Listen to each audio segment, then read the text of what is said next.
Alhamdulillahi ala ihsani wa syukru lahu ala taufiqihi wa amtinani. Asyhadu an la ilaha illallah wahdahu la syarika lahu ta'ziman li sya'nih. Wa asyhadu anna Muhammadan abduhu wa rasuluhu da'ila ridwanih. Allahumma salli alaihi wa ala alihi wa ashabihi wa ikhwani. Para hadirin dan hadirat yang dirahmati oleh Allah Subhanahu wa taala.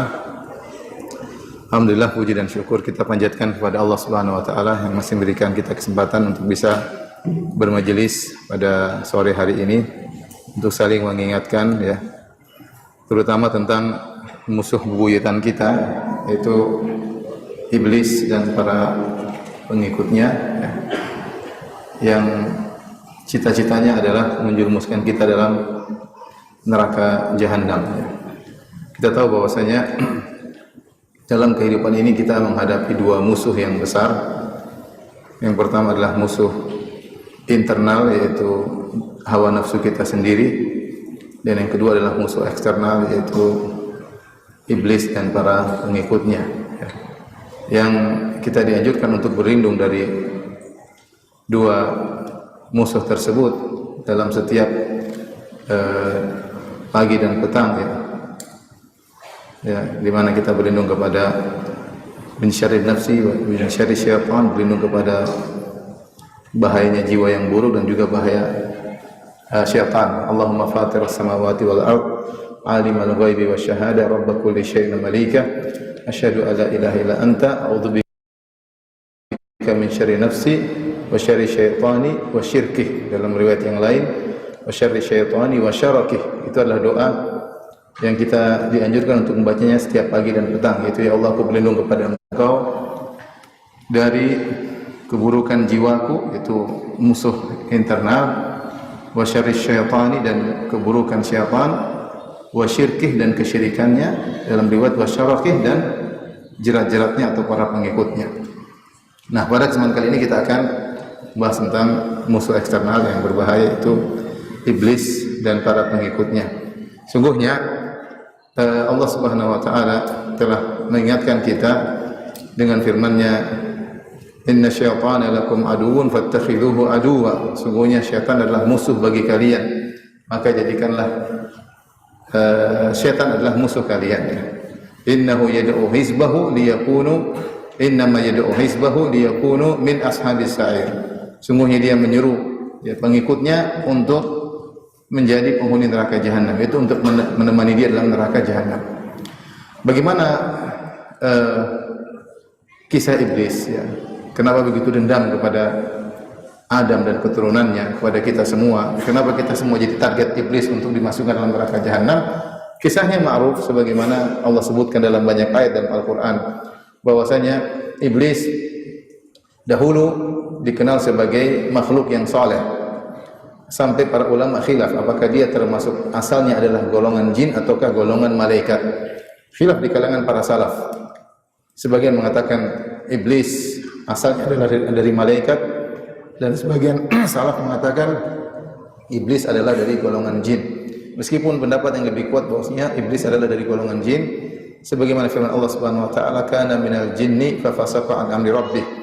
Sungguhnya dia dari golongan jin, kemudian dia membangkang dari perintah Allah Subhanahu wa taala.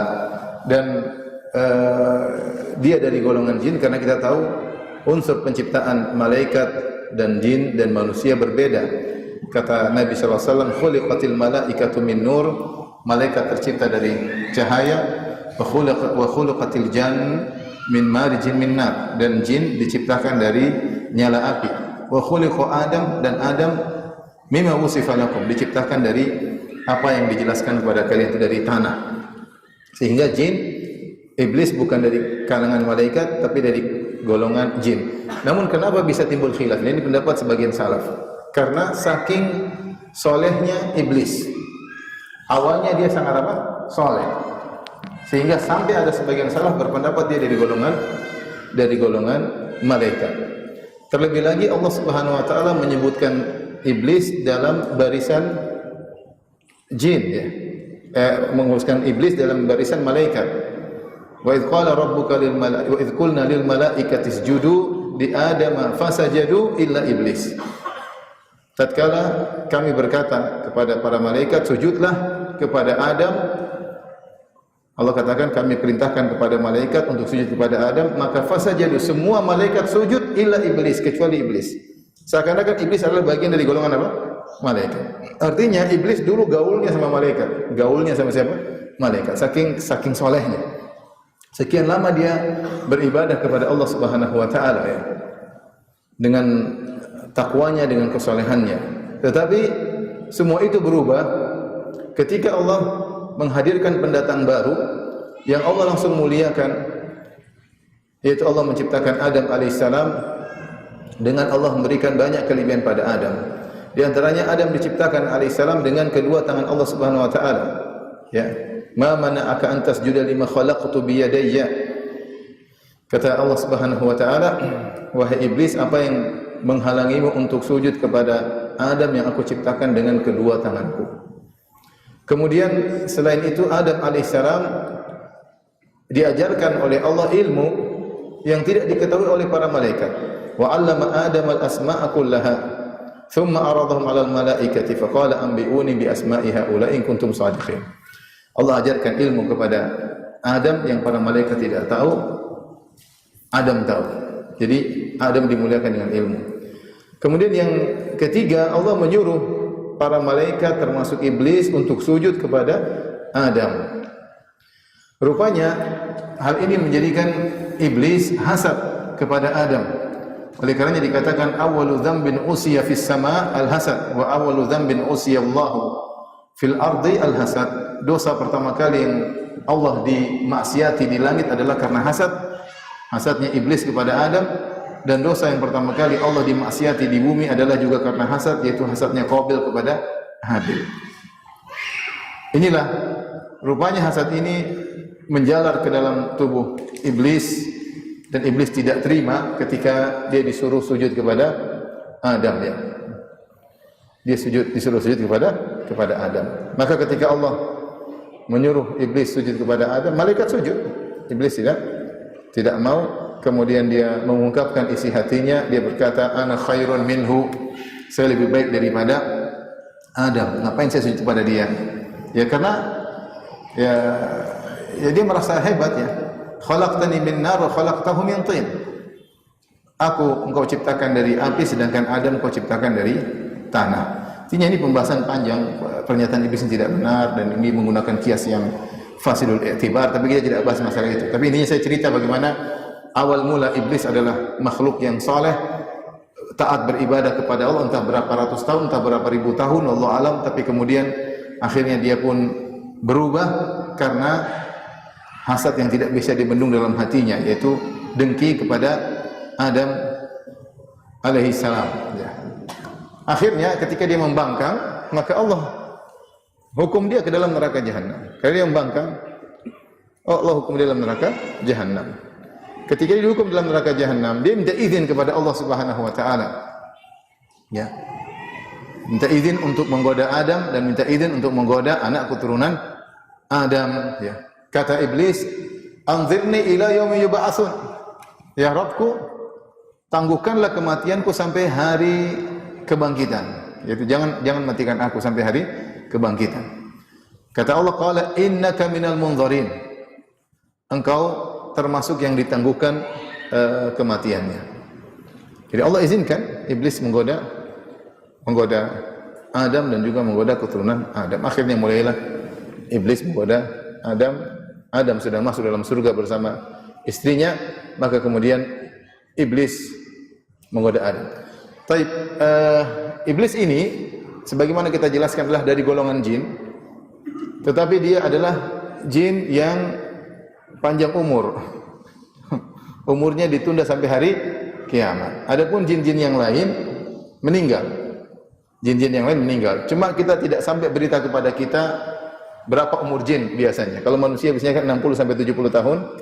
Kalau jin berapa umurnya kita tidak tahu. Tetapi hukum asal jin mati sebagaimana kita. Kita mati, mereka juga mati. Cuma umurnya berapa tahun wallahu alam bisawab. Yang ditangguhkan umurnya cumalah iblis. Adapun yang sering kita dengar terkadang ada orang kerasukan kemudian jinnya berbicara dengan mengatakan umur saya sudah 1000 tahun, 2000 tahun. Saya dulu ketemu dengan sahabat-sahabat Nabi ya. saya pernah dengar untuk ada orang di Ruqyah, kemudian jinnya bilang saya ketemu dengan Ibn Taimiyah. Ini kita bilang asal dalam para jin kadzub, mereka berdosa ya. Jadi enggak usah dibenarkan ya, enggak usah dibenarkan. Cuma kita enggak tahu memang umur mereka berapa, yang jelas mereka mati sebagaimana manusia mati. Yang panjang umur cuma siapa? Cuma iblis. Mulai ketika iblis hasad kepada Adam dan Adam masukkan dalam surga bersama istrinya, maka iblis berjanji untuk menggoda Adam ya, dan juga anak keturunannya. Sebenarnya kalau dia mau hasad-hasad, dia harusnya hasad sama Adam saja. Karena dia yang jengkel sama siapa? Adam. Tapi hasad dia tidak berhenti kepada Adam. Saking jengkelnya sama Adam, dia ingin anak keturunan Adam semuanya masuk neraka jahanam. Ini bahayanya hasad. Orang sudah hasad itu kadang keluar dari nalar yang benar ya. Saya pernah ada orang datang kepada saya, Ustaz, istri saya disihir. Saya bilang, siapa yang sihir? Kalau nggak salah dia bilang kakaknya atau adiknya. Loh, kakaknya? Iya Ustaz, kakaknya yang sihir. Loh, kasih tahu ini haram. Kakaknya lulusan pondok Ustaz. Masya Allah. Jadi kalau orang sudah hasad, dia nggak peduli. Yang penting musuhnya bisa bagaimana, bisa rusak, bisa mampus, bisa mati. Adiknya sendiri pun dia sihir, padahal dia juga lulusan pondok. Tapi ini kenyataan, saya pernah ditanya seperti itu. Tapi intinya, iblis hasad, mulailah dia menggoda Nabi Adam alaihissalam. Ya. Dia menggoda Nabi Adam alaihissalam. Allah sebutkan dalam Al-Quran, ya, bagaimana Allah mengingatkan Adam tentang bahaya iblis. Kata Allah, inna faqulna ya Adamu inna hadza aduwwun laka wa li zawjika fala yukhrijannakuma minal jannati fatashqa. Kata Allah, wahai Adam, sungguhnya iblis ini adalah musuhmu dan musuh istrimu. Maka jangan sampai fala yukhrijannakuma, jangan sampai dia mengeluarkan kalian berdua dari surga menuju tempat yang lain, fatashqa, maka kau akan menderita. Allah tidak mengatakan maka kalian berdua menderita, tapi Allah sandarkan penderitaan kepada Adam. Kata Allah, "Fala yukhrijannakuma minal jannati fatashqa." Jangan sampai iblis mengeluarkan kalian berdua dari surga, fatashqa, maka kau akan sengsara wahai Adam. Kata para ulama, dalil bahwasanya di dunia yang harus sengsara adalah suami karena dia yang mencari nafkah untuk apa? Istrinya. Artinya Adam nanti kalau dilemparkan ke bumi, dikeluarkan dari surga menuju bumi bersama istrinya, yang cari nafkah siapa? Adam atau Hawa? Adam. Makanya Allah sandarkan kesengsaraan tersebut asalnya kepada Adam. Allah mengatakan jangan sampai kalian berdua keluar dari surga, fatashqa, maka kau akan menderita wahai siapa? Adam, karena kau yang akan mencari nafkah buat Hawa. Kemudian Allah sebutkan berbagai macam kenikmatan. Innalaka alla tajua fiha. Kau di surga kau tidak akan lapar. Annaka wa innalaka alla tajua fiha, dan kau tidak lapar dan kau tidak ta'ra dan kau tidak akan telanjang. Wa annaka la tadma'u fiha wa la ta'ra wa annaka la tadma'u fiha wa la tadha. Kau tidak akan kehausan dan kau tidak akan kepanasan. Artinya kau tinggal di surga itu nyaman, enggak lapar, enggak haus, enggak telanjang, kemudian tidak kepanasan. Nyaman.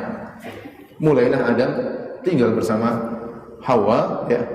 Allah katakan, "Fakula minha ragadan haitsu syi'tuma." Masuklah kau. Jadi Allah ciptakan Hawa dulu, kemudian Allah masukkan Adam dan Hawa dalam surga. Kata Allah, makan semuanya yang ada di surga. Wala taqrabu hadhihi syajarah, kecuali pohon ini jangan kau dekati. Ya. Kalau kau makan, kalian berdua akan termasuk orang-orang yang zalim. Baik. Mulailah iblis datang menggoda. Iblis ketika menggoda Adam alaihissalam, iblis tidak tampil menjadi gendruwo, ya. Tapi dia datang sebagai seorang penasehat. Datang sebagai makhluk yang ingin menasihati kebaikan bagi Adam dan Hawa. Padahal Allah sudah ingatkan kepada Nabi Adam, ini musuh, hati-hati. Dia ingin kalian berdua akan keluar dari surga. Tapi iblis, meskipun Adam sudah diingatkan bahwa iblis tidak putus asa. Dia tetap berusaha menggoda. Allah sebutkan bagaimana cara iblis menggoda. Iblis berkata, Allah berfirman, "Awaswasa lahuma syaitanu liyubdiya lahuma ma wuriya anhuma min sawatihima. Wa qala ma nahakuma rabbukuma an hadhihi syajarati illa an takuna malakaini aw takuna minal khalidin. Wa qasamahuma inni lakuma laminan nasihin. Fadallahuma bighurur." Maka fawaswasa iblis pun berwaswas, membisikkan pikiran jahat kepada mereka, ya, niatnya agar Adam dan Hawa menampakkan auratnya. Ini diantara propaganda setan, ingin Adam dan Hawa telanjang di mana? Di surga, ya. Jadi sebelumnya mereka tidak telanjang, entah ada yang mengatakan berpakaian, ada yang mengatakan pakai cahaya, tapi dengan kondisi yang baik, terhormat, berpakaian, ya. Iblis ingin Adam dan Hawa auratnya terbuka. Makanya di antara propaganda iblis adalah bagaimana anak-anak Adam ini suka membuka auratnya di hadapan umum. Karena itu perkara yang menarik dan jadi tontonan yang menarik. Faib liyubdiyalahuma ma wuri anhuma min sawatihima, agar mereka berdua menampakkan aurat mereka. Kemudian iblis berkata, wa qala ma nahakuma rabbukuma, sungguhnya Rabb kalian berdua tidaklah melarang kalian berdua an hadhihi syajarah, untuk memakan buah ini, illa an takuna malakaini aw takuna minal khalidin, kecuali, ya, agar kalian berdua tidak menjadi malaikat dan agar kalian berdua tidak menjadi kekal dalam surga. Jadi iblis menggoda Adam dari sisi poin titik lemahnya Adam. Bagaimana ketika Allah Subhanahu wa taala menjelaskan tentang nikmat surga kepada Adam, innalaka alla tajua fiha wa la ta'ra wa annaka la tadma'u fiha wa la tadha. Sungguhnya kau di surga kau tidak akan lapar, tidak akan haus, dan kau tidak akan telanjang, dan kau tidak akan kepanasan. Allah tidak mengatakan kau tidak akan mati. Allah tidak mengatakan kau tidak akan mati. Poin ini dijadikan sisi godaan iblis kepada Adam. Makanya iblis nawarkan, kau kan enak di surga. Kalau kau ingin hidup lama, ingin abadi, makan tuh buah. Karena Allah tidak mengatakan kau tidak akan mati di surga. Namanya orang sudah nikmat, masuk surga dengan penuh kenikmatan. Apa yang diinginkan? Ingin kekal dalam kenikmatan tersebut. Nah, ini tidak dijelaskan oleh Allah kepada Adam. Maka poin ini yang dijadikan pusat godaan iblis. Iblis tidak mengatakan kalau kau makan buah ini akan tambah kenikmatan, akan tambah istri, akan tambah rumah, enggak. Iblis mengatakan kalau kau makan buah ini kau akan kekal. Kemudian iblis menamakan buah ini dengan syajaratul khuldi, pohon kekekalan. Yang namakan siapa? Iblis.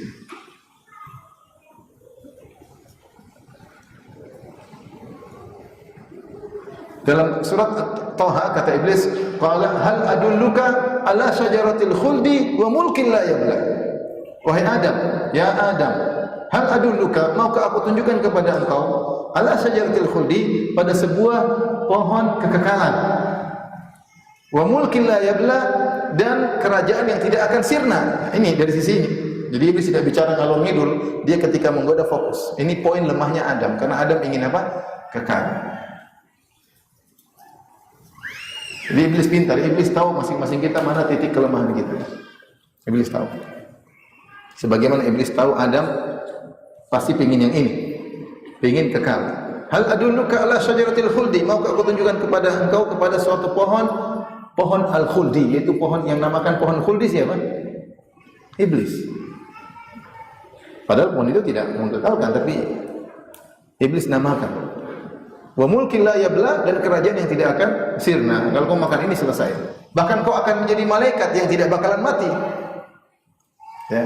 Illa an takuna malakaini aw takuna minal khalidin. Kalau kau makan jadi malaikat atau kau akan kekal selamanya. Kemudian iblis bersumpah, wa qasamahuma. Iblis pun bersumpah kepada Adam dan Hawa, inni lakuma laminan nasihin. Sungguhnya aku ini benar-benar pemberi nasihat kepada kalian berdua. Aku benar-benar sangat ingin kebaikan kepada kalian berdua. Dan Adam akhirnya goyang, ya. Adam akhirnya goyang. Adam baru pertama kali digoda. Seumur hidup baru pertama kali digoda. Yang goda juga bosnya langsung. Jadi memang kondisi, ya, kita kasih udur sama Adam. Tapi Adam alaihissalam, sebagaimana disebut oleh Ibnu Qayyim rahimahullah taala, dia tidak menduga ada makhluk yang bersumpah dengan sumpah yang luar biasa ternyata berdusta. Dia tidak menduga. Dia husnudzon kepada iblis. Namun ini husnudzon tidak pada tempatnya. Kenapa husnudzon tidak pada tempatnya? Karena Allah sudah ingatkan, iblis adalah musuhmu yang akan mengeluarkan kamu dari surga. Tetapi iblis Saya ini ingin baik sama kalian berdua. Saya ini niatnya baik. Ini lakum minan nasin. Iblis sampai apa? Iblis menyatakan dengan penekanan yang banyak. Kalau kalian antum mengerti bahasa Arab, pertama waqasama huma, pertama dia bersumpah. Ini katanya demi Allah. Ini sungguhnya aku. Ini lakuma laminan nasihin. Sungguhnya aku ini fokus buat kalian dan benar-benar aku ingin berbuat baik kepada kalian. Aku ini benar-benar pemberi nasihat kepada kalian. Jadi dia demi Allah benar-benar aku ini pemberi nasihat. Oh, Adam berondong dengan berbagai macam gombalnya apa? Iblis. Bisa jadi terbetik dalam Nabi Adam alaihissalam sebagaimana terbetik kepada zuriyahnya, kepada keturunannya. Ini pelanggaran tapi Allah Maha Pengampun. Ini pelanggaran tapi Allah Maha Pengampun. Akhirnya bergejolak apa yang ada dalam hati Adam. Akhirnya Adam pun makan. Fa'akala minha. Adam dan Hawa pun makan. Fabadat lahuma sawatuhuma. Maka tampaklah aurat keduanya. Fatafiqa yakhsifani alaihima min waraqil jannah. Maka mulailah mereka berdua mengambil daun kemudian menutupi aurat mereka. Kata Allah, wa asa Adamu rabbahu. Adam bermaksiat kepada Rabb. Jadi syaitan berhasil menggoda Adam alaihissalam dan akhirnya Adam alaihissalam dan Hawa diturunkan ya, dari surga menuju ke bumi. Sudah selesai. Adam sudah keluar dari surga. Apakah iblis sudah ridha? Belum, dia tidak ridha. Dia tidak berhasil memasukkan Adam dan Hawa di neraka jahanam. Enggak berhasil. Kenapa? Adam dan Hawa bertobat setelah itu.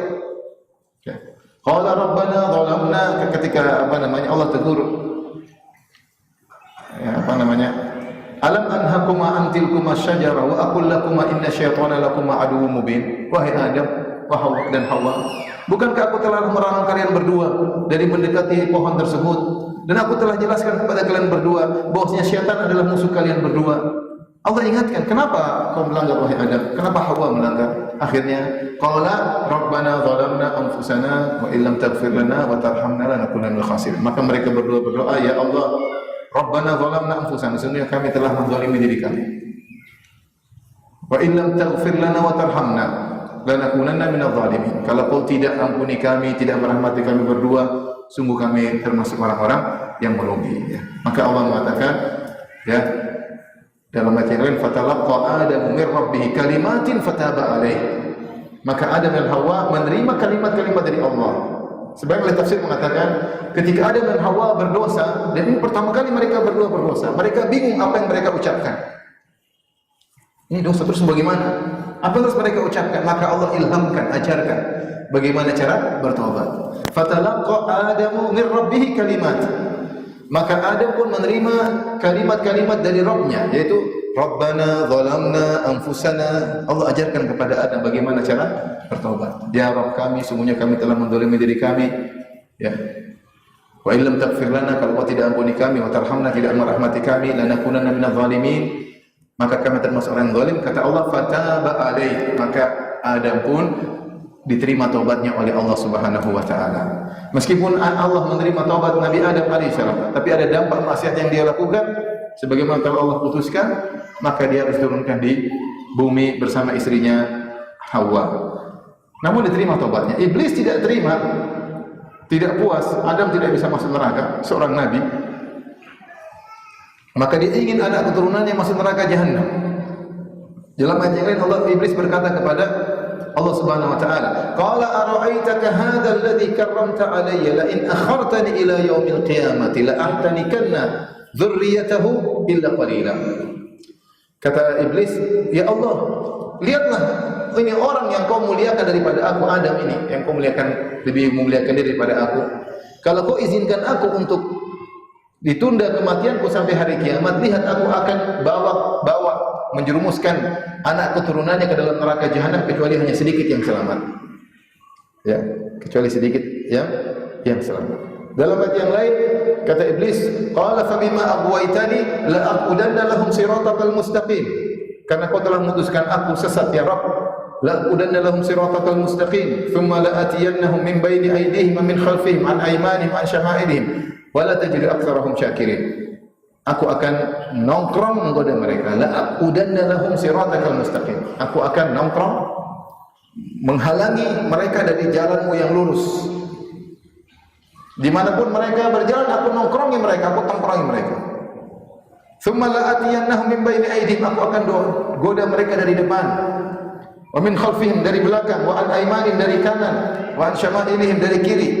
Wa la tajidu aktsarahum syakirin, dan kau akan dapati kebanyakan mereka tidak bersyukur. Siapa mereka yang dimaksud? Anak keturunan siapa? Adam.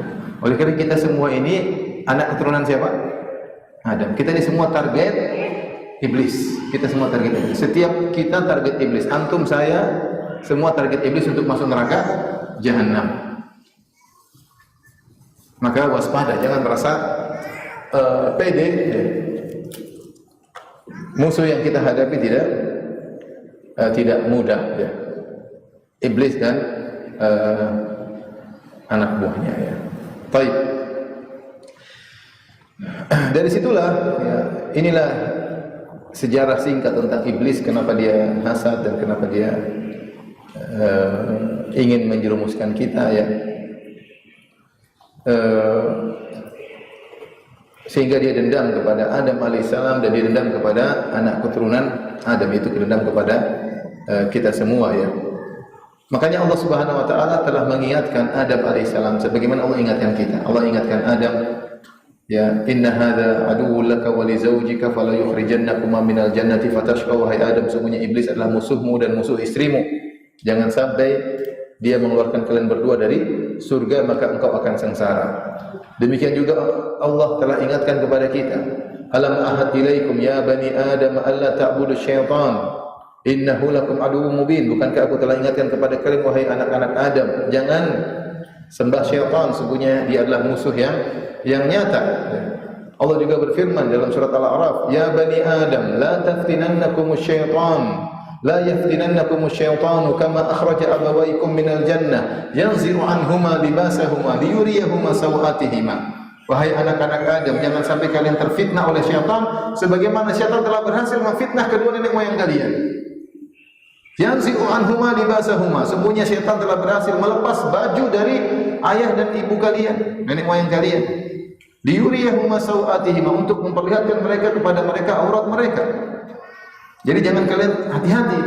Setan adalah musuh yang pernah berhasil menggoda dan menjerumuskan kedua nenek moyang kalian. Jadi Allah ingatkan agar kita berwaspada. Inna syaitana lakum aduwwun fattakhidhu aduwwa innama yad'u hizbahu liyakunu min ashabis sa'ir. Kata Allah, sungguhnya syaitan adalah musuh bagi kalian, jadikanlah dia sebagai musuh. Musuhilah syaitan, jangan jadi teman. Allah menyuruh syaitan jadi musuh kita, bukan kita jadikan sebagai teman. Sebagian kita kalau di depan banyak orang, masya Allah, musuh setan. Tapi kalau sendirian, teman setan.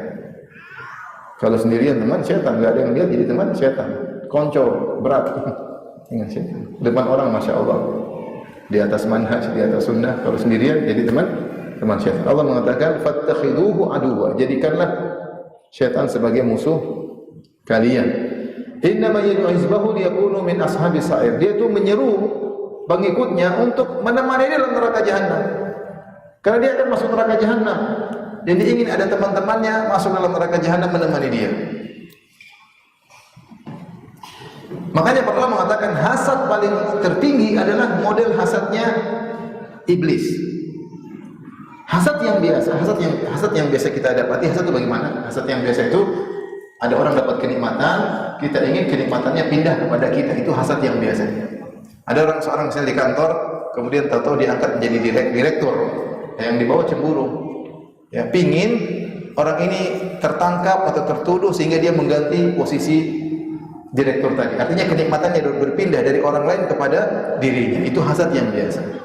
Ada orang laki-laki hasad sama temannya. Kenapa? Temannya punya istri cantik, padahal dia wajahnya biasa-biasa. Dia bilang, kapan temanku mati, biar aku menjadikan apa? Menjadi pengganti nikmat tersebut. Ini hasad yang biasa.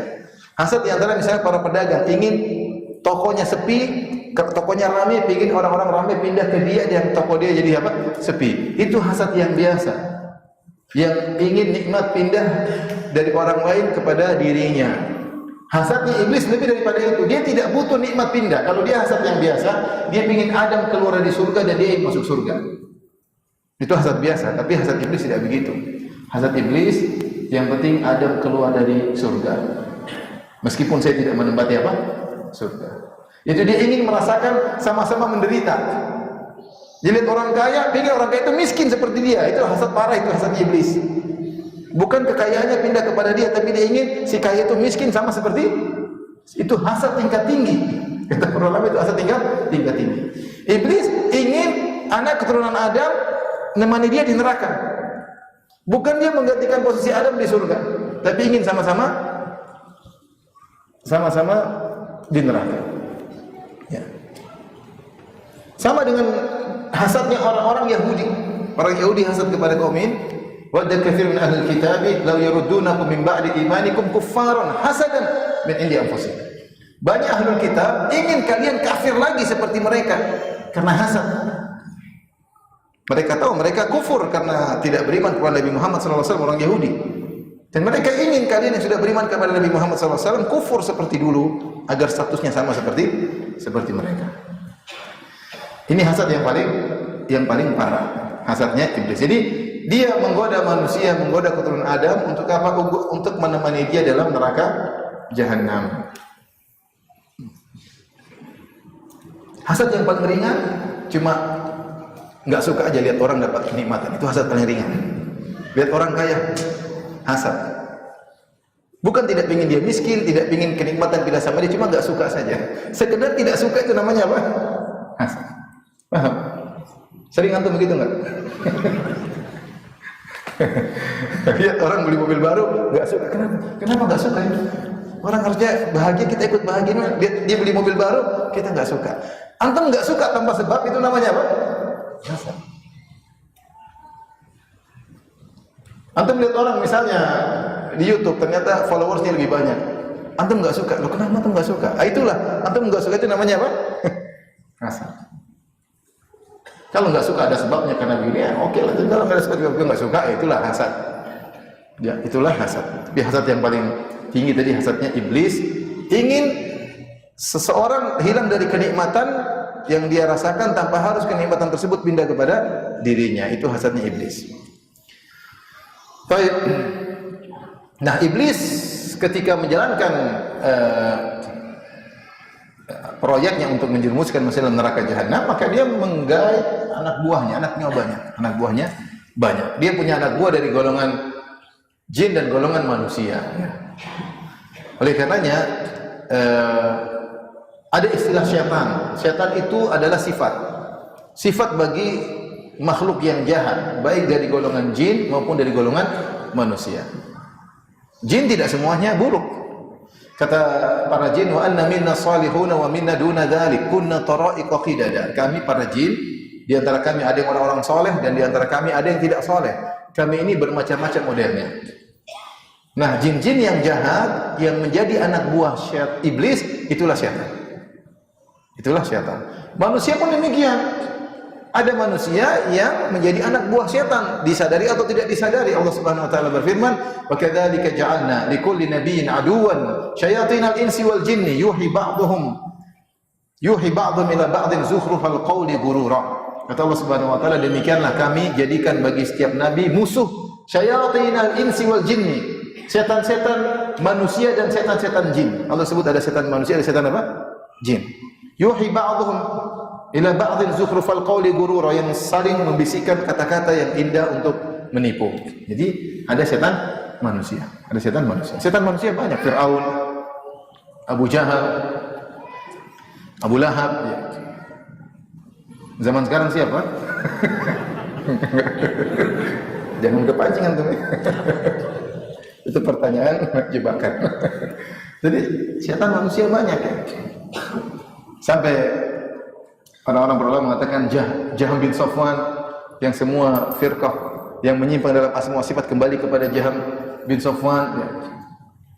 Sampai sebagian ada yang mengatakan Jaham bin Safwan dulunya muridnya iblis. Kemudian dia pun berkembang jadi iblis, belajar sama dia. Saking apa? Hebatnya dalam menyesatkan manusia. Ya. Jadi banyak anak buah iblis dari golongan jin maupun dari golongan manusia. Dari sini kita tahu istilah iblis, istilah setan. Iblis bosnya setan yang memiliki sifat spesial, yaitu ditunda kematiannya sampai hari kiamat. Paham? Baik. Adapun setan adalah sifat makhluk yang buruk, apakah dari golongan jin maupun dari golongan manusia. Kalau jin adalah jenis makhluk, ada jin baik, ada jin buruk. Jin buruk itulah setan. Sebagaimana manusia ada yang baik, ada yang menjadi anak buah setan, anak buah iblis. Paham? Baik.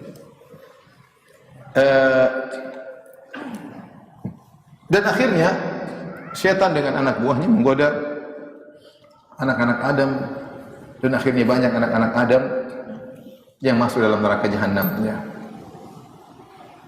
La aghwiyannahum ajma'in illa ibadaka minhumul mukhlasin. Aku akan menyesatkan mereka semua kecuali hamba-hambamu yang ikhlas atau yang dipilih oleh engkau. Kebanyakan manusia akan masuk neraka jahanam. Kata iblis, ya,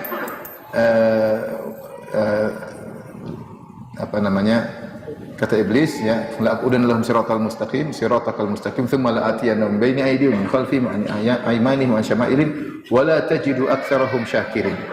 Dan kau akan dapati kebanyakan mereka tidak bersyukur. Kebanyakan anak Adam tidak bersyukur, itu akan masuk neraka jahanam. Dan Allah berfirman, wa laqad dhara'na li jahannama katsiran minal jinni wal insi.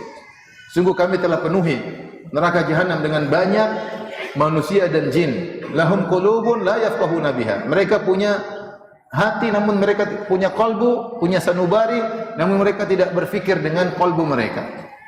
Walahum a'yunun la yubsiruna biha. Mereka punya mata namun mereka tidak gunakan untuk melihat ayat-ayat Allah. Walahum adhanun la yasma'una biha. Dan mereka punya telinga namun mereka tidak gunakan untuk mendengar ayat-ayat Allah.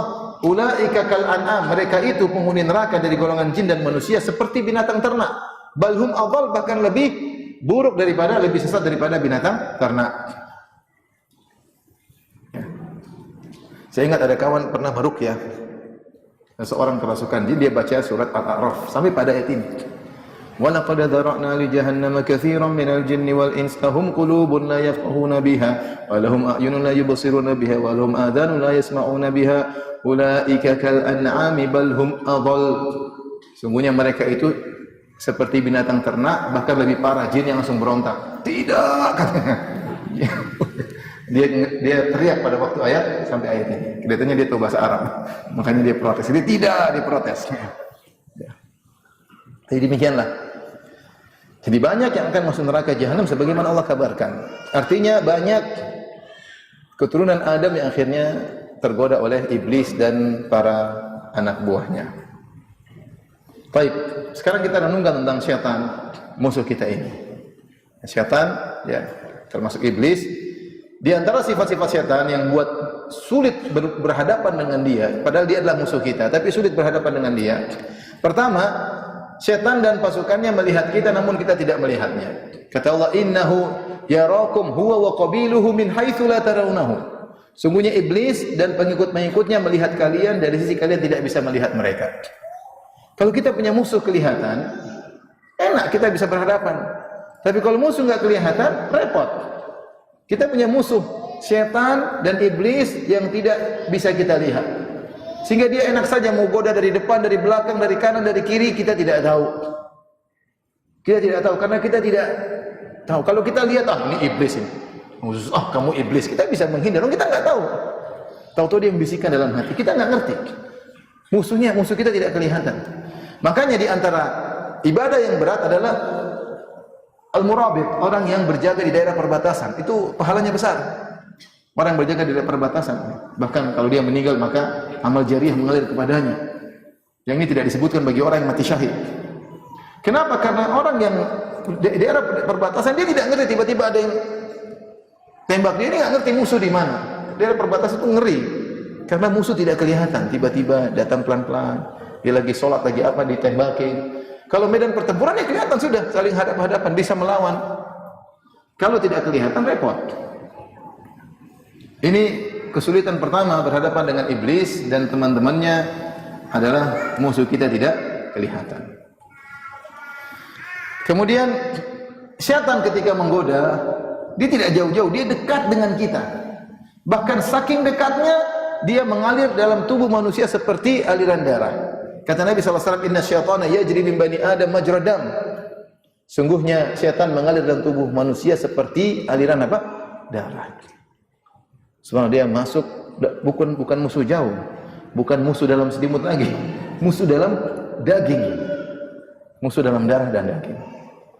Entah bagaimana dia mengalir, tapi yang jelas dia mengalir dalam tubuh manusia seperti aliran darah. Bahkan Nabi berkata, "Ma minkum min ahadin illa waqad wukila bihi qarinuhu minal jin." Tidak seorang pun dari kalian kecuali telah diutus untuknya qarin, pendampingi dari golongan jin. Jin ada sama kita, ya. Siap menggoda kapan saja. Jadi setan itu bukan berarti cuma di sudut rumah, lantai 2, enggak. dalam diri kita, ya. Siap menggoda kita kapan saja. Kemudian yang berikutnya yang menjadikan setan sangat berbahaya, yang dia goda adalah qalbu kita. Alladzi yuwaswisu fi sudurin nas, yang bisik-bisikin hati manusia, ya. Ya. Dia tidak menggoda dengan bisik-bisiknya. Enggak. Bisiknya langsung ke qalbu. Kalau dengar setan, dasar setan. Kalau dia ngomong kita tahu, tapi dia enggak masuk dalam hati, kita enggak tahu. Kita pikir itu ide kita pikir ini adalah pola pikir kita, ternyata setan. Itu ilham dari setan. Setan membisikin. Di antara hal yang menarik, ini saya sering cerita, tadi pernah saya sama Ustaz Abu Sa'ad rahimahullahu taala, beliau meruqyah seseorang yang orang itu kemasukan jin, dan dia kemasukan jin gara-gara baca ayat kursi 7.000 kali dalam waktu 7 hari. Ayat kursi yang harusnya mengusir setan, malah karena situ kita tanya dia. Kalau nggak salah dia seorang mahasiswa. Ustaz Abu Sa'ad rahimahullah ketika meruqyah saya menemani beliau. Di antara kelebihan orang ini, dia bilang, "Kenapa kau?" "Saya punya kelebihan Ustaz, saya bisa tebak isi hati manusia." Saya bilang, "Nggak mungkin, Nabi tidak tahu, kok bisa tahu?" "Enggak, saya bisa tahu." Akhirnya ketika kerasukan, kemudian jinnya berbicara, intinya saya tanya, "Gimana kau bisa?" Saya ingin tahu aja, kepo ini, kepo. Saya bilang, "Kenapa kok?" "Nggak mungkin, kau nggak mungkin tahu." Saya bilang sama jin tersebut, "Oh, nggak mungkin tahu sini." "Bagaimana kau bisa tahu?" Jadi rupanya orang ini, dia misalnya membuka, misalnya ada 5 benda, terus dia bilang sama temannya, "Kamu pilih nomor yang berapa?" Nggak usah bilang, misalnya ada benda nomor 1, nomor 2, nomor 3, nomor 4, nomor 5. "Kamu pilih nomor berapa?" Nggak usah bilang saya akan tebak. Benar, ketika dia ngelihat hati, "Coba kamu fokus pilih nomor mana?" Akhirnya dia fokus dengan nomor 4, tapi dia nggak usah bilang. Terus saya bilang, "Nomor 4 kan?" Kok bisa tahu?" Itulah dia bisa tahu isi hati manusia cuma sekedar itu. Saya tanya sama jinnya, "Kok bisa?"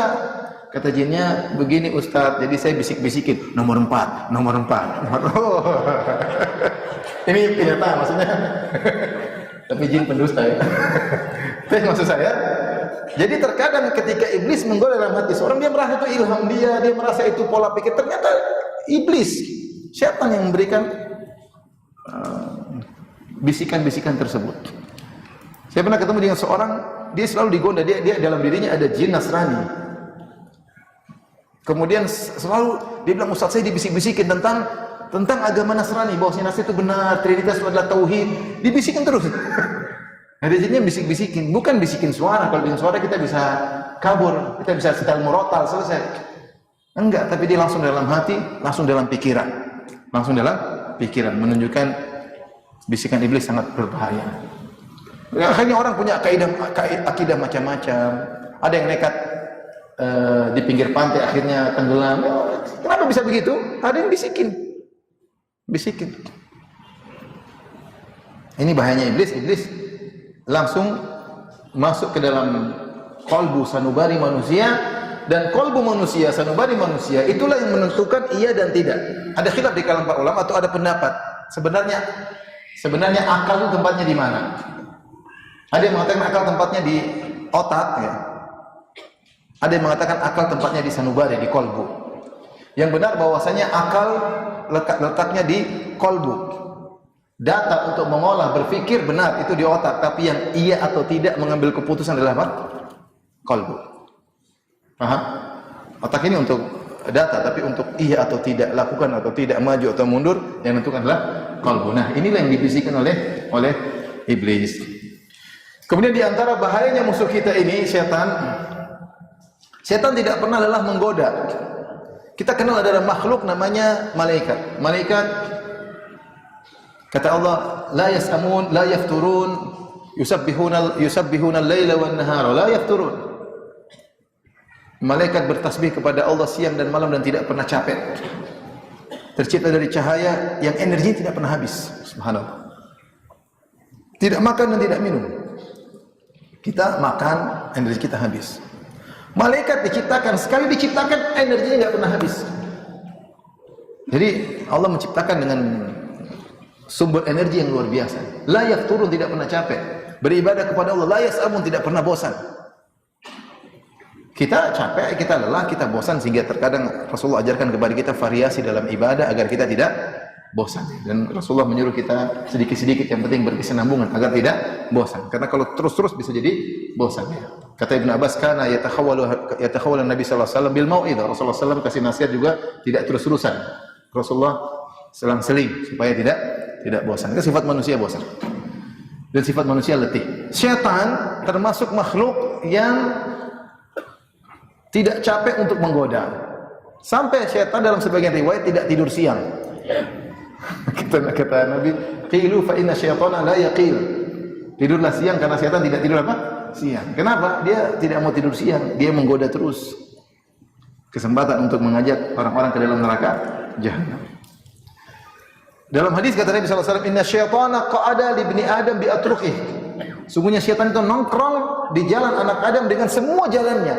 Dia mau ke masjid, ada syaitan yang menggoda. Dia mau berjihad, ada syaitan yang menggoda. Dalam hadis disebutkan ketika seorang yang berjihad, maka syaitan bilang, kalau kamu berjihad nanti anakmu mati, istrimu, nanti kamu mati, anakmu bagaimana, siapa yang ngurus? Kalau kamu mati, istrimu bagaimana, dinikahi laki sama laki-laki lain, akhirnya hartanya diambil. Mobilmu yang kamu baru beli dipakai sama laki-laki lain. Akhirnya dia nggak jadi berangkat. Dia mau berhaji, aduh kamu mau haji nanti uangmu itu bisa dikembangkan buat bisnis, buat akhirnya haji nanti 2 tahun lagi deh, tunda. Padahal dia sudah punya duit. Semua dia mau apapun, ada setan yang menggoda. Dia mau hijrah, kamu hijrah ditinggal teman-temanmu. Kamu berhijrah nanti susah loh, hijrah nggak gampang tuh, ada yang baru keluar dari instansi riba sekarang jadi tukang bakso. Kamu mau jadi kayak gitu, akhirnya nggak jadi. Dia mau bersedekah, nanti kamu miskin. Asyaitonu ya'idukumul faqr. Nanti kamu miskin dan macam-macam. Jadi setan tidak pernah lelah dalam menggoda manusia, dan dia tidak punya kerjaan lain. Kalau antum kan kerjaannya banyak kan. Ada yang jadi ini, ya setan kerjaan cuma goda manusia, nggak ada kerjaan lain. Tidak ada kita baca sejarah setan jadi petani, setan jadi nggak ada. Setan kerjanya cuma goda kita, nggak ada kerjaan lain. Repot, kita punya musuh yang fokus, tidak ada kerjaan lain. Kalau musuh tersebut punya banyak kerjaan, mungkin dia lalai, dia letih, mungkin dia istirahat, mungkin ini enggak. Dia enggak ada kerjaan lain kecuali menggoda manusia. Bahkan menggoda dari depan, dari belakang, dari kanan, dari kiri dengan berbagai macam model godaan. Kemudian di antara berbahayanya syaitan memiliki anak buah yang terstruktur. Dalam hadis kata Nabi SAW, inna iblis yadau arsyahu alal ma' thumma yaba'athu sarayahu. Sungguhnya iblis meletakkan singgasananya di atas air, kemudian dia mengutus anak buahnya. Fa'adnahu minhu manzilatan a'dhamu fitnah. Yang paling dekat kedudukannya dengan iblis adalah yang paling besar fitnahnya. Yaji'u ahaduhum, maka salah seorang syaitan, syaitan bukan seorang ya. Maka ada syaitan yang datang, anak buahnya, kemudian dia berkata, fa'altu kadza wa kadza. Wahai iblis, dia lapor, dia sudah menggoda, dia lapor. Ya iblis, saya sudah begini. Fa yaqulu ma sana'ta syai'an. Kau belum bikin apa-apa. Masih. Jadi setan nyinyir, apa itu? Iblis nyinyir. Tsumma yaji ahadun fa yaqulu, kemudian datang salah seorang, salah satu setan datang, laporan berkata, ma taraktu hatta farraqtu bainahu wa baina imra'atihi. Aku terus goda itu lelaki sampai dia ceraikan istrinya. Qala fayudnihi minhu, maka iblis pun dekatkan orang setan tersebut kepadanya, wa yaqulu ni'ma anta, ente setan yang hebat, ente setan yang hebat. Jadi iblis ketika melepaskan anak buahnya untuk menggoda, terstruktur. Dia lepaskan, mereka ada laporan, bukan asal kerja, enggak ya? Ada laporan ke iblis, kamu gimana? Kamu gimana? Ah, kamu enggak beres. Belum. Ah, ini kamu hebat. Sampai ada riwayat, saya terus menggoda dia sampai dia berbuat syirik kepada Allah. Kata iblis, stop, ente setan top. Jadi terstruktur, bukan ngawur, enggak. Apa namanya? Menggoda dengan terstruktur. Baik, ini gambaran tentang bahayanya setan. Sekarang kita mencoba mengenal jerat-jerat setan. Gimana setan menjerat manusia? Pertama, dijelaskan oleh Ibnu Qayyim rahimahullahu taala, setan itu melihat kecenderungan seseorang, maka dia menggoda dari sisi kecenderungannya. Jika dia melihat seseorang kelihatannya cenderung kepada ibadah, bertakwa kepada Allah, maka setan menggoda dia dari sisi berlebih-lebihan.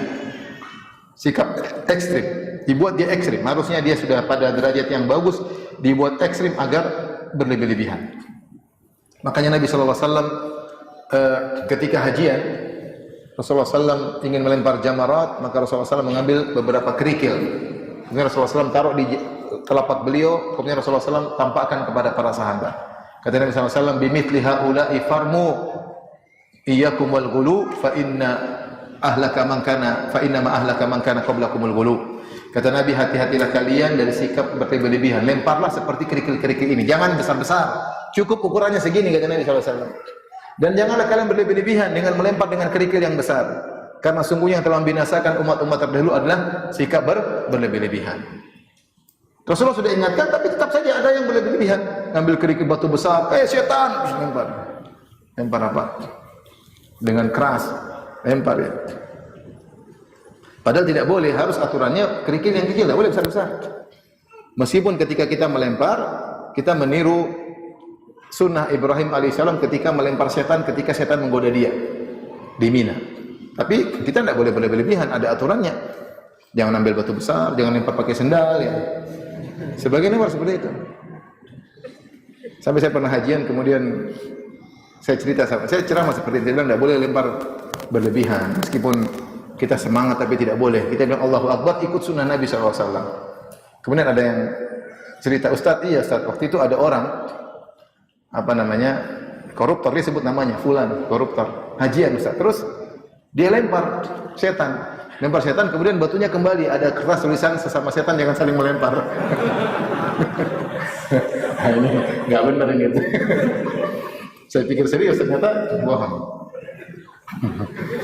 Tahun berapa saya jadi? Mungkin 2002 atau 2003. Saya masih ingat orangnya.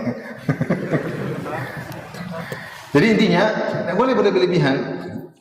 Nah, ketika setan melihat kecenderungan orang untuk ibadah dan ibadah, Allah bikin, maka setan membuat dia berlebihan. Dan akhirnya banyak orang terjebak dengan sikap ekstrim berlebihan dalam beribadah. Ya, akhirnya mencintai orang soleh berlebihan, sehingga mengangkat Nabi Isa menjadi Tuhan. Orang Yahudi berlebihan kepada Uzair, diangkatlah menjadi anak apa? Tuhan. Seperti itu. Orang-orang Khawarij berlebihan sampai akhirnya mudah mengkafirkan orang lain karena terlalu mengagungkan maksiat itu bahaya. Ketika ada orang terjerumus dalam maksiat, dia bilang ini pasti imannya sudah tidak ada. Bukan apa, dia mengkafirkan karena mengagungkan siapa? Allah, tapi tidak pakai aturan. Sehingga ketika ada orang melakukan maksiat, dia jengkel sekali. Ini orang enggak benar, berani bermaksiat kepada Tuhan, ini kafir. Tidak lain dia begitu karena ekstrimnya. Karena begitu cinta kepada Allah dan begitu benci kepada kemaksiatan. Dan yang lainnya ya.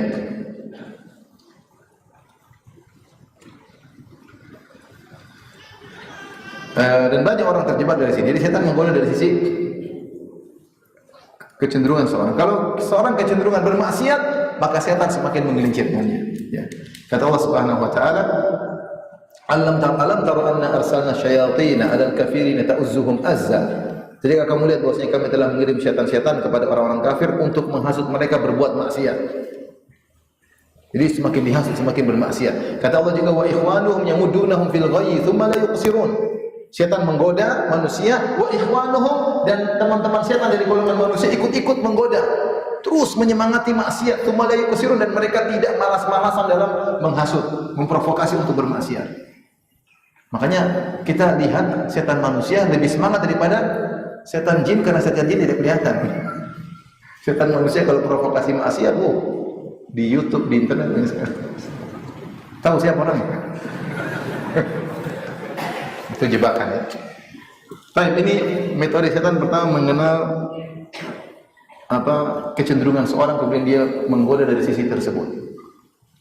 Yang kedua tadi yang paling berbahaya yang saya sudah jelaskan tadi, setan mengenali titik kelemahan seseorang.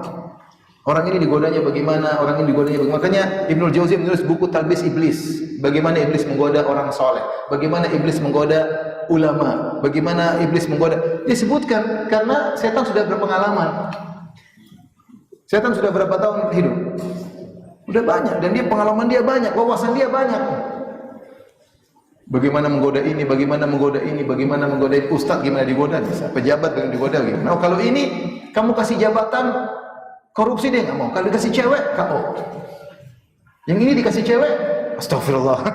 Dikasih duit, setan tahu mana yang KO dengan duit, mana yang KO dengan cewek, mana yang KO dengan jabatan, setan tahu.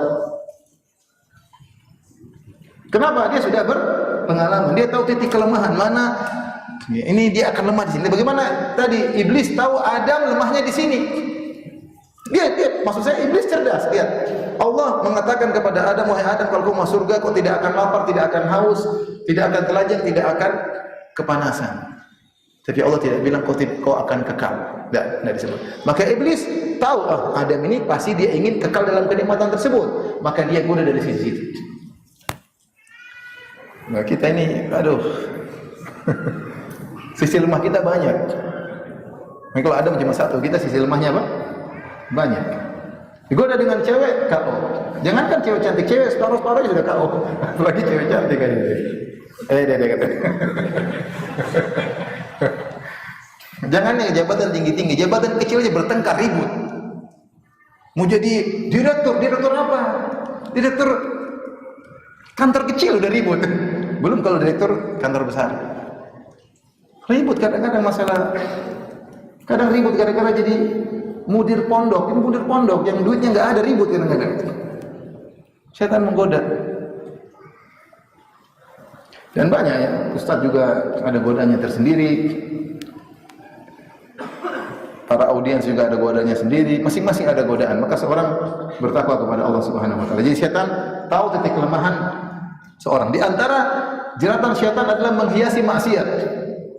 Setan telah bersumpah, la uzayyina lahum fil ardi, ya Allah, sungguh aku akan menghiasi maksiat bagi anak keturunan Adam. Aku akan hiasi maksiat. Maksiat itu dihiasi sehingga nampak sangat indah. Contoh Allah sebutkan bagaimana setan menipu manusia seperti ketika dalam perang Badar. Kata Allah, wa izayyana lahum asyaitanu a'malahum wa qala la ghaliba lakumul yawma minan nasi wa inni jaru lakum. Ketika setan menghiasi kepada Abu Jahal dan teman-temannya, la ghaliba lakumul yawm, kalian tidak bakalan kalah. Kalian 1000 orang, kaum muslimin cuma 300, kalian enggak bakalan kalah.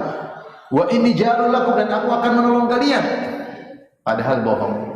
Dia menghiasi sehingga orang terpedaya dengan jumlahnya, ternyata Abu Jahal kalah, mati dalam peperangan tersebut. Ini contoh. Wa zayyana lahum asyaitanu a'malahum fasaddahum 'anis sabil. Allah sebut dalam ayat seperti bagaimana Ratu Bilqis, ya.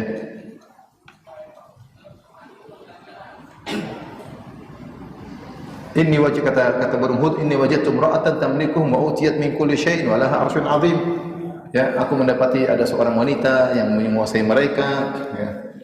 Kemudian dia memiliki singgasana yang besar. Wajadtuha wa qauman yasjuduna lisyamsi min dunillah wa zayyana lahum asyaitanu a'malahum. Aku dapati Ratu Bilqis dan anak buahnya sujud kepada matahari, tidak sujud kepada Allah, dan syaitan menghiasi amalan mereka. Penyembah matahari mudah syaitan menggodanya. Lihat matahari sumber kehidupan. Dengan matahari tumbuh-tumbuhan tumbuh, dengan matahari kita bisa melihat indahnya dunia, dengan matahari kita bisa merasakan kehangatan, dengan matahari seakan-akan matahari berhak untuk disembah. Gampang seperti itu. Seperti pernyataan sebagian tokoh agama yang mengatakan, kenapa kita menyembah sapi? Contoh, iblis datang. Dia bilang, karena sapi lebih baik daripada ibu kita. Kenapa? Kalau ibu nyusui kita, masih mengharap pamrih dari kita kemudian hari. Masih mengharap balas budi. Tapi kalau sapi menyusui kita, dia tidak mengharap balas budi. Mana lebih afdal, sapi atau ibu kita? Ibu kita dong. Kalau ibu mungkin lebih afdal sapi. Sapi kenapa tidak mengharap balas budi? Karena bahlul sapi. Coba, setan menghiasi sapi, dia punya pola pikir. Kenapa sapi kita sembah? Karena sapi lebih ikhlas daripada ibu. Ya, gimana nanti bisa beri? Tapi begini ungkapan sebagian mereka, sehingga mereka menyembah apa? Sapi. Siapa yang menghiasi itu? Setan. Setan yang menghiasi. Menurut dia tidak masuk akal, tapi masuk akal menurut dia. Nah, setan ketika menghiasi maksiat, lihat Adam alaihissalam. Allah mengatakan, "Fakula minha ragadan haitsu syi'tuma." Wahai Adam dan Hawa, kau di surga semua itu banyak sekali tumbuh-tumbuhan, banyak buah-buahan, banyak kenikmatan, banyak daging-daging, banyak. Makan seluruhnya, cuma satu yang dilarang. Wala taqrabu hadhihi syajarah, jangan dekati pohon ini, satu aja jangan dekati. Satu yang dilarang. Tetapi syaitan menghiasi. Yang banyak ini dilupakan, fokus kepada yang dilarang. Akhirnya dimakan. Padahal yang halal banyak. Nah, begitulah cara setan menghiasi. Terkadang seorang dibukakan pintu halal banyak, tapi ada satu haram yang setan sampai dia kepingin. Sampai kalau dia tidak melakukannya dia gelisah. Kalau dia tidak melakukannya dia gelisah. Padahal itu haram. Padahal yang halal banyak. Masih sering bilang, betapa sering misalnya setan menggoda seorang laki-laki melihat wanita. Padahal istrinya lebih cantik dari wanita tersebut, tapi dihiasi-hiasi. Itu perempuan lebih cantik daripada istrinya. Itu saja perempuan, itu sih lebih cantik istrinya. Bagaimana kalau lebih cantik perempuan itu? Lebih dihiasi lagi. Kata Nabi SAW, al-mar'atu aurah, idza kharajat istasyrafa syaitan. Perempuan itu adalah aurat. Kalau dia keluar setan begini. Istisyraf itu mengintai. Kenapa? Ingin dijadikan sebagai jerat untuk menggoda manusia, menggoda para laki. Sehingga kalau dilihat dihiasi dengan pemandangan yang indah. Dari depan kelihatan indah, dari belakang kelihatan indah, bahkan tutupan terkadang dihias. Di balik tutupan itu gini-gini. Setan macam-macam cara dia menghiasi kemaksiatan. Saya sering sampaikan, lihat, kok orang bisa merokok? Merokok itu apa manfaatnya? Mau merokok pertama udah batu-batu, sudah mahal, duit keluar macam-macam. Tapi orang kenapa suka merokok? Antum yang merokok, pertama kali merokok coba apa? Apa manfaatnya? Paling setan bilang, kalau kamu merokok kamu keren. Lihat iklannya kan panjat gunung, naik mobil itu kan dia punya mobil vintage, nggak punya mobil motor aja, nggak punya mau merokok ngapain? Ada badan keren merokok gini, ente merokok kurus gini. Jadi dibuat seakan-akan merokok itu keren, padahal merokok itu penyakit. Orang merokok pasti batu-batu, dan dia tahu itu berbahaya bagi paru-paru. Buang-buang duit tidak ada faedahnya, bikin mulut bau. Tapi kenapa banyak orang merokok? Bukankah setan menghiasi? Benar atau tidak? Ini contohnya ada di depan mata kita. Kalau bir ada melayang dikit lah enak. Merokok apa? Buat kecanduan. Dan pertama dicoba nggak enak, pahit, buang-buang duit, menderita kalau nggak merokok. Tapi ternyata perokok sangat apa? Sangat banyak. Ini contoh maksiat dihiasi oleh syaitan, dan banyak maksiat dihiasi oleh syaitan. Maghrib jam berapa? Berapa? 12:16. Baik, kita ringkas skala prioritas setan dalam menggoda. Setan punya skala prioritas. Semua disebut oleh Ibnu Qayyim dalam Badail Fawaid. Saya bacakan. Pertama, setan berusaha menggoda manusia agar menjerumuskannya dalam kekufuran, syirik atau kemunafikan. Itu kekufuran. Syirik, kekufuran, munafik semuanya adalah rangkaian kekufuran orang keluar dari Islam. Ini setan yang paling berusaha. Yang penting keluar dari Islam selesai. Di neraka menemani setan kekal selama-lamanya. Bagaimana seorang bisa terjumus dalam kekufuran? Kekufuran banyak sekali. Tersebar, ya. Mengatakan hukum saya sama dengan hukum Allah, kufur. Mengatakan semua agama masuk surga, kufur. Mengatakan zina halal, homoseksual halal, kufur. Ragu dengan Islam, kufur. Ragu dengan adanya Tuhan, kufur. Banyaklah hal kekufuran. setan punya jilat-jilat untuk menjerumuskan orang dalam kekufuran, banyak sekali. Menghina syariat, kufur, ya, dan banyak. Lihatlah bagaimana setan menghiasi kekufuran kepada kaum Nasrani. Nabi Isa begini, punya mukjizat ini, bisa menghidupkan orang mati, bisa menyembuhkan ini, sehingga diangkat anak Tuhan. Setelah jadi angkat anak Tuhan, disembah. Seandainya dianggap anak Tuhan, cuma pada derajat itu masih mending, tapi disembah, dimohon. Taib, saya tanya sama antum, yang orang Nasrani berapa miliar di dunia ini? Banyak atau tidak? Banyak. Kekufuran banyak, yang menyembah patung, yang menyembah pohon. Jadi saya baru ngobrol sama seorang di sini, ada orang yang suka menyembah patung atau pohon. Menyembah patung, menyembah pohon. Masih ada di zaman sekarang ya. Menyembah sapi, enggak logis, tapi setan intinya menjerumuskan pada kekufuran dengan berbagai macam cara, sehingga yang tidak masuk akal menjadi masuk akal bagi akal mereka. Dan itu banyak. Kemudian kalau tidak berhasil menjerumuskan orang dalam kekufuran, maka setan menjerumuskan dalam bid'ah. Kenapa bid'ah? Karena bid'ah orang melakukannya, dia enjoy melakukannya, dia tidak merasa berdosa. Kalau dia tidak merasa berdosa, sulit untuk meninggalkannya. Dan ini namanya dosa yang argonya berjalan. Kenapa? Karena dia tidak merasa berdosa. Kalau orang maksiat, dia masih rasa berdosa. Saya salah ya. Suatu saat dia mungkin mau kembali. Tapi kalau dia merasa itu baik, dia tidak bakalan berhenti. Kata Sufyan Ats-Tsauri, al-bid'atu ahabbu ila iblis minal ma'siyah. Bid'ah lebih dicintai oleh iblis daripada maksiat. Al-ma'siyatu yutabu minha, orang bermaksiat masih orang bertobat darinya, wal bid'atu la yutabu minha. Adapun bid'ah orang tidak bertobat darinya. Ya, setan senang ini bid'ah, kan dia rutinitas melakukan bid'ah dan dia tidak merasa bersalah, sementara dosa terus mengalir. Makanya di antara firman Allah, amilatun nasibah, orang-orang yang beramal letih capek beramal, ya nasibah, letih capek, tasla naron hamiyah, masuk dalam neraka jahanam. Capek beribadah ini, beribadah. Orang Khawarij, orang Khawarij luar biasa ibadah, puasa, salat, kemudian berjihad. Tahu-tahu kata Nabi, hum kilabu ahlin nar, anjing-anjing neraka. Orang yang bid'ah, kasihan kalau bid'ah, udah bid'ah aneh-aneh kan. Yang zikir sambil joget-joget capek atau tidak? Capek. Tarik kanan dari kiri, loncat-loncat. Ada di YouTube sini. Capek kita. Kalau kita yang gitu. Tapi kenapa dia merasa ibadah? Ya. Disuruh bertobat, ya nggak bertobat, dia merasa itu nyaman. Dia merasa itu ibadah. Ngeluarin duit banyak-banyak. Kalau tidak berhasil terjerumus dalam bid'ah, dimasukkan dalam dosa-dosa besar. Dosa besar dengan berbagai macam modelnya. Setan bikin godaan, kata setan, lakukan saja, Allah Maha menerima taubat seorang hamba. Seperti perkataan teman-teman saudara-saudara Yusuf, ya.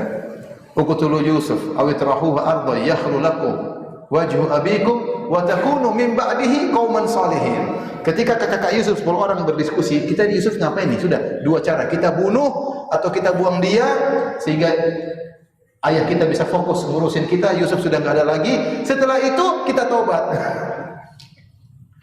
Itu iblis yang datang kepada kakak-kakaknya Yusuf, dia juga yang datang sama kita. Tidak apa-apa, sekali ini habis ini taubat, habis ini naik haji. Korupsi sekali, habis ini naik haji. Allah Maha Pengampun. Akhirnya ketika kita lihat Allah, ingat Allah Maha Pengampun, nekat kita bermaksiat. Sebagaimana kakaknya Yusuf, sudah bunuh saja atau buang saja, wa takunu min ba'dihi qauman salihin. Habis ini jadi orang saleh, selesai. Kan yang ditinjau yang terakhirnya. Akhirnya orang udah maksiat aja nanti habis. Kamu nggak berhenti dari instansi riba? Aduh, belum bisa. Nanti deh, kalau sudah pensiun saya berhenti. Cuma bukan berhenti, diberhentikan. Sama terkadang seorang bersandar dengan tauhidnya, dia merasa bertauhid di atas sunnah, sehingga dia menerjang riba, zina. Yang penting saya bertauhid. Yang penting kalau saya bertauhid, insya Allah tauhid bisa menghilangkan dosa-dosa saya. Ataupun kalau saya masuk neraka tidak kekal. Oh ini. Ya, kalau itu para sahabat bertauhid, mereka bermaksiat, justru mereka semakin tauhidnya tinggi, semakin takut kepada Allah, bukan menggampangkan. Saya pernah dengar cerita seorang ustaz, dia ngajar orang bertemu dengan seorang sudah lama, orang itu kalau salah bertato atau apa, kamu kok begini? Yang penting saya bertauhid kan. Enggak benar. Nanti bertauhid harusnya konsekuensi tauhid takut kepada Allah. Takut kepada Allah, bukan malah banyak bermaksiat. Kalau tidak bisa dosa-dosa besar, dijatuhkan dalam dosa-dosa kecil. Digampang-gampang dosa-dosa kecil. Pandangan melihat yang haram, nonton YouTube, nonton film, dosa kecil. Tapi melotot biasanya repot. Nonton seri-seri, seri 1, seri 2, drama Korea berseri-seri. Satu judul drama Korea berapa seri? Jangan kalau orang nggak tahu. Maksiat cewek-cewek situ, yang perempuan lihat laki-laki terbiasa, mata jadi biasa ngelihat maksiat. Lihat orang ciuman memang perlukan, akhirnya maksiat jadi biasa. Tidak ada kebencian pada maksiat, bahkan cinta sama maksiat. Ya, kita sebenarnya dosa kecil, memandang dosa kecil. Tapi dosa kecil kalau berulang-ulang jadi banyak. Ya, kata Nabi SAW, iyyakum wa muhaqqaratidz dzunub. Hati-hati kalian, hati-hatilah kalian dengan dosa-dosa yang dianggap sepele. Fa innahunna yajtami'na 'ala ar-rajul hatta yuhliknahu. Semuanya dosa-dosa kecil terkumpul pada seorang kemudian membinasakan orang tersebut. La tahqiranna saghiratan innal jibala minal hasa. Kata seorang penyair, jangan sepelekan dosa-dosa kecil, semuanya gunung tersusun dari butiran-butiran pasir yang kecil. Kita anggap sepele, tapi tiap hari nonton, tiap hari lihat perempuan buka aurat, bertumpuk dosa. Nah, setan saking terbiasanya, saya sering sampaikan ini, saking terbiasanya maksiat, kita melihat perempuan terbuka aurat kita tidak istighfar, saking biasa. Lihat perempuan kayaknya biasa, kayaknya bukan dosa lagi. Harusnya kita astagfirullah, ganti gitu. Astagfirullah. Ya, tutup, bukan ganti, tutup. Ya. Tapi saking terbiasanya kita nggak istighfar, saking terbiasa. Kemudian kalau tidak bisa terjerumus dalam dosa kecil, yang kelima dijadikan sibuk dengan perkara yang mubah, buang-buang waktu, jalan ke sana kemari, buang-buang waktu tiap hari. Kalau sesekali nggak ada masalah, tiap hari jalan-jalan, tiap hari ke sana kemari, tur ke sana, touring ke sana, turun sana.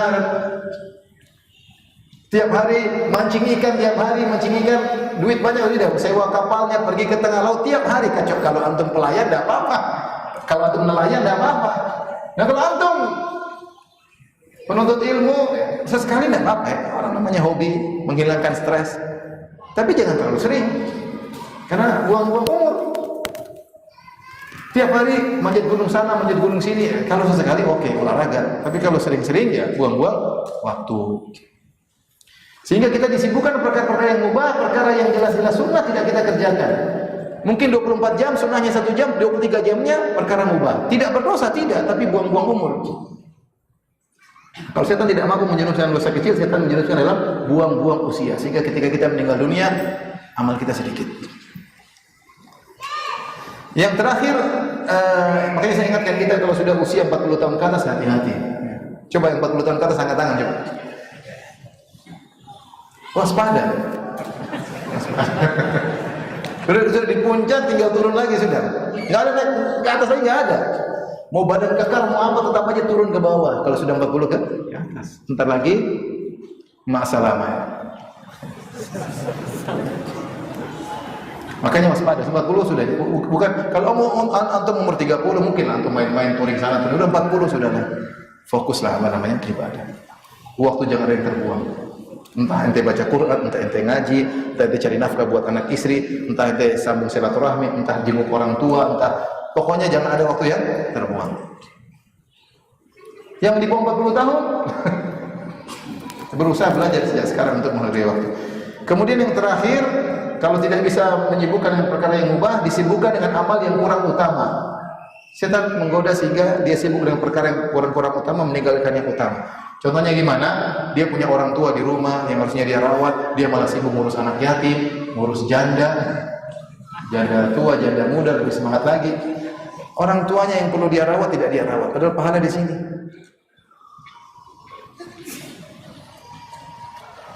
Sehingga yang lebih fokus, harusnya dia fokus, dia malah terlupakan. Ini contoh ya. Untuk seorang misalnya dia rajin sholat malam tapi sholat subuh ketiduran melulu, ini salah. Sholat subuh lebih afdal daripada sholat malam. Dia punya hutang tidak bayar-bayar, tapi dia sedekah sana sedekah sini. Lah gimana? Hutangmu kamu lebih utama untuk apa? Lunasi. Itu wajib.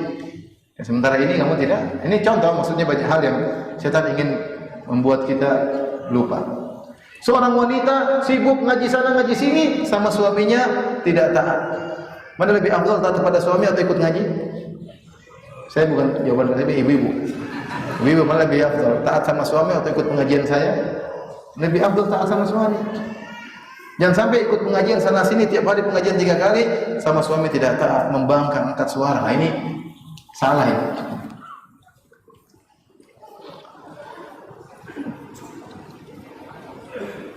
Di antara jerat-jerat syaitan adalah menakut-nakuti. Asyaitanu ya'idukumul faqr. Syaitan menakut-nakuti engkau, kalau mau bersedekah nanti kamu miskin, nanti kurang, anak-anak enggak bisa. Padahal duit ada, kecuali duit enggak ada. Duit ada, sudah ada tabungan, masih aja takut melulu. Ini rezeki di tangan Allah. Dia takut sehingga akhirnya tidak bersedekah. Di antaranya mengadu domba, qul li ibadi yaqulatihi asna syaitana yanzagu bainahum. Katakanlah kepada hamba-hambaku untuk berucap yang terbaik, sungguhnya setan mengadu domba di antara mereka. Jadi kita banyak sekali adu domba di antara kaum muslimin, di antara para dai, di antara para audiens, di antara jamaah pengajian. Itu jerat-jerat syaitan. Waspada, seorang bertakwa kepada Allah Subhanahu wa taala. Tapi mungkin sampai sini saja apa yang bisa saya sampaikan. Masih ada waktu kah?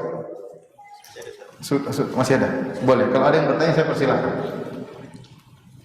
Silakan. Sebut nama dan status. Sebut nama siapa? Kasih mic ya.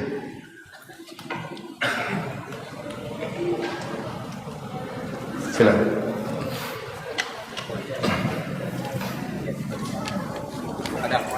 Boleh. Ya. Saya bawakan mic-nya ke Oke. Assalamualaikum warahmatullahi wabarakatuh. Salam warahmatullahi wabarakatuh. Silakan Pak Tri sudah menikah. Oh, alhamdulillah. Pertanyaan saya, Ustaz. Saya pikir jomblo platinum. Pertanyaan saya, Ustaz. Kan Adam dan Hawa dan Iblis itu kan sama-sama awalnya dari surga. Kemudian adakah diciptakan ada pasangannya? Apakah Iblis juga ini diciptakan berpasangan dan memiliki anak, Ustaz? Dan kemudian Iblis ini apakah hanya sendiri terus-menerus, Ustaz? Ya. Kalau saya tidak salah ingat, ada seorang ulama pernah ditanya seperti itu, apakah iblis punya istri dan punya anak? Ulama itu menjawab, saya tidak pernah hadiri pernikahannya. Gak urusan dia punya anak, punya istri, dia poligami, gak urusan dia. Yang penting dia punya anak buah yang menggoda apa? Menggoda kita. Anak buahnya adalah anak keturunannya atau tidak, bukan urusan kita. Ya. Oke? Baik, ibu mungkin ada bertanya, ibu. Silakan selanjutnya. Ya, Bapak coba.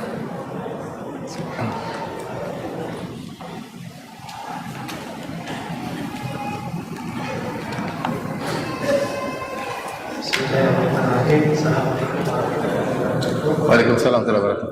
Saya Agus, umur sudah 40 tahun lebih. Masya Allah. Yang saya tanyakan Ustaz, ini ada kalung kesehatan yang saya pakai. Cincin, kalung apa cincin? Oh, kalung, iya. Ya. Baru-baru saya dapat di YouTube pertanyaan, bagaimana hukum memakai kalung yang seperti ini yang kita bisa istilahnya kesehatan atau mengobati penyakit. Iya. Dan jawaban Ustaz itu yang berhubungan dengan tauhid, ini termasuk hal yang Syirik. syirik, tidak boleh. Mungkin kalau dari Ustaz sendiri bagaimana jawabannya? Jawaban saya dia harus dicek secara kesehatan. Kalau memang sebagian alat yang benar-benar mengeluarkan inframerah dan dipakai dan itu direkomendasi oleh para dokter yang ahli dan itu benar-benar, maka itu bukan jimat. Tetapi kalau tidak terbukti secara kesehatan, maka sebaiknya kita jauhi. Ya. Tapi kalau bisa terbukti secara kesehatan, sebenarnya orang kan orang terkadang asal ngomong aja ini batu giok kalau dipakai nanti bisa menghilangkan penyakit. Ternyata tidak ada bukti secara kesehatan. Tapi kalau secara bukti secara kesehatan benar diperiksa, nanti ada gelombang ini, ada sinar inframerahnya. Kalau itu terbukti maka tidak jadi masalah. Tapi kalau hanya yang ngomong penjualnya doang, sebaiknya ditinggalkan. Karena ini Ustaz, menurut beberapa testimoni, ada yang beberapa penyakit itu setelah pakai ini, alhamdulillah dengan wasilah ini. Coba saya lihat, bisa dilihat. Ini salah satu produk saya Ustaz. Iya.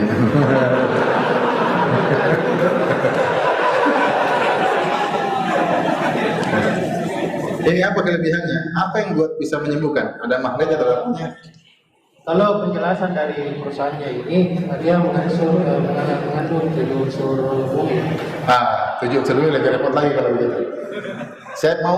Saya mau dari dokter, bukan dari penjualnya, apalagi 7 unsur bumi. Repot ya. Apa kaitannya 7 unsur bumi dengan kesehatan? Itu agak repot. Jadi kalau ada penjelasan dokter secara ilmiah, baru saya bisa benarkan. Kalau enggak, semua penjual jimat juga bilang begitu. Bahwasanya ini begini, ini begini, ini begini. 7 unsur buminya apa? Ini kan katanya batunya ini, masalah ini batu ya. Mempunyai ion-ion. Nah seperti itu harus dicek. Apakah batu ini terdiri atas 7 unsur bumi, 7 unsur buminya apa, dan kesehatan apa? Ini perlu dicek semuanya. Kalau tidak, mending ditinggalkan. Cuma saya tidak bisa hukum kecuali ada penjelasan yang ilmiah. Jadi kesimpulannya Ustaz, selama dia mempunyai penjelasan ilmiah dari dokter yang benar berkompeten dalam bidangnya, bukan penjualnya. Penjualnya bisa mengilmiah-ilmiahkan yang tidak ilmiah. Dulu saya punya teman ikut tenaga dalam, kemasukan setan bilangnya ini ilmiah. Ada energi dalam tubuh kita, ada aura-aura, intinya kemasukan jin. Tapi dia mencoba mengilmiahkan sesuatu yang tidak ilmiah. Oke, itu jawabannya begitu. Tinggal dicek aja kalau ada. Lakukan, kalau enggak mending dijauhi. Kita jangan spekulasi dengan hal-hal yang merusak akidah kita. Jadi bukan masalah kalungnya Ustaz. Bukan, tapi masalah dia benar-benar secara ilmiah bisa atau tidak. Satu lagi Ustaz. Sudah satu saja. Bapak pertanyaan susah mana? Penting sekali pertanyaan. Apa pertanyaannya? Ini Pak Ustaz, saya ada utang sama Muslim. Dulu jual aksesoris komputer. Cuma sampai sejak toko itu tutup terjual, istilahnya saya belum sempat bayar utangnya. Cari ahli warisnya, kasih. Ini kemungkinannya itu agak sulit lagi. Jadi kira-kira bagaimana solusinya? Saran saya, uangnya dia sumbangan ke masjid. Bisa ya? Bisa. Walaupun non muslim. Walaupun non muslim. Baik, silakan. Ada lagi yang bertanya? Akhwat, ada yang bertanya? Akhwat? Bismillah. Assalamualaikum Ustaz. Waalaikumsalam warahmatullahi wabarakatuh. Akhwat boleh bertanya di luar tema? Boleh. Boleh, silakan. Tes. Silakan. Bagaimana Ustaz caranya menyikapi seseorang yang menzalimi kita, padahal orang ini sangat paham ilmu agama daripada kita. Dia lebih paham agama daripada kita. Dia daripada yang dizalimi. Ya, nasihati. Kalau dia tahu agama, justru kita nasihati, ingatkan. Kalau dia tidak mau, tetap masih menzalimi, ya sudah, serahkan kepada Allah Subhanahu wa Ta'ala. Demikianlah kehidupan.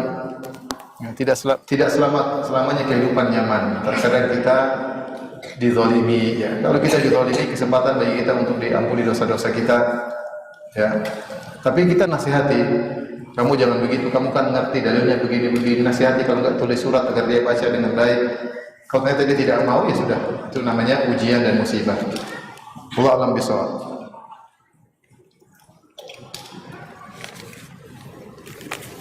Bisa ada waktu? 3 menit. Kalau mungkin sampai di sini saja, karena 3 menit lagi salat maghrib, kita cukupkan sampai sini.